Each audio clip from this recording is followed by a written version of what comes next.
ವಿಧಾನ ಪರಿಷತ್ ಚುನಾವಣೆ ಹಿನ್ನೆಲೆಯಲ್ಲಿ ದಳಪತಿಗಳಿಂದಲೂ ಕೂಡ ರಣತಂತ್ರ ಹೆಣೆಯಲಾಗಿದೆ. ಕಾಂಗ್ರೆಸ್ ಆಯಿತು, ಜೆಡಿಎಸ್ ಶಾಸಕರು ಈಗ ರೆಸಾರ್ಟ್ಗೆ ಶಿಫ್ಟ್. ಇವತ್ತು ಸಂಜೆ ದೇವನಹಳ್ಳಿ ಬಳಿ ರೆಸಾರ್ಟ್ನಲ್ಲಿ ಶಾಸಕರು ವಾಸ್ತವ್ಯವನ್ನ ಹೂಡ್ತಾರೆ. ಕಾಂಗ್ರೆಸ್ನ ನಂತರ ಈಗ ಜೆಡಿಎಸ್ ಶಾಸಕರು ಕೂಡ ರೆಸಾರ್ಟ್ ಮೊರೆ ಹೋಗಿದ್ದಾರೆ. ಅಡ್ಡ ಮತದಾನ ಹಾಗೂ ಆಪರೇಷನ್ ಆತಂಕದಲ್ಲಿ ಈಗ ಜೆಡಿಎಸ್ ಇದೆ. ನಾಳೆ ರೆಸಾರ್ಟ್ನಿಂದ ನೇರವಾಗಿ ವಿಧಾನಸೌಧಕ್ಕೆ ಶಾಸಕರು ಆಗಮಿಸುತ್ತಾರೆ. ಕುಮಾರಸ್ವಾಮಿ ಅವರ ನೇತೃತ್ವದಲ್ಲಿ ರೆಸಾರ್ಟ್ನಲ್ಲಿ ಶಾಸಕರ ಸಭೆ ಕೂಡ ಇದೆ.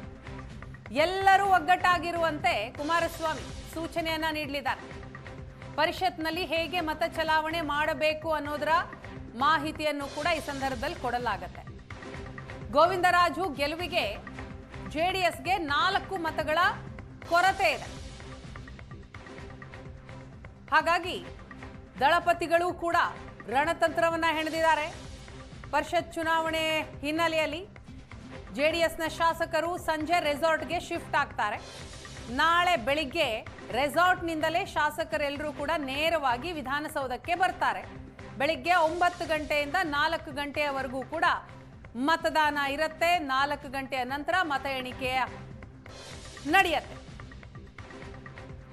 ಈ ಹಿನ್ನೆಲೆಯಲ್ಲಿ ಈಗ ರೆಸಾರ್ಟ್ ಪಾಲಿಟಿಕ್ಸ್ ನಡೀತಾ ಇದೆ.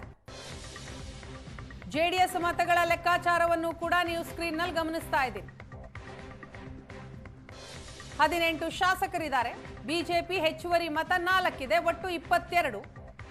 ಜನಾರ್ದನ ರೆಡ್ಡಿ ಪ್ಲಸ್ ಬಸನಗೌಡ ಪಾಟೀಲ್ ಯತ್ನಾಳ್ 2 ಮತ, ಒಟ್ಟು 24 ಮತಗಳು.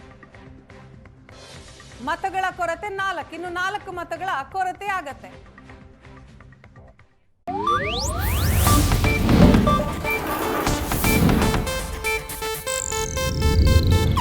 ಇದು ಏಷ್ಯಾನೆಟ್ ನ್ಯೂಸ್ ನೆಟ್ವರ್ಕ್ ಪ್ರಸ್ತುತಿ.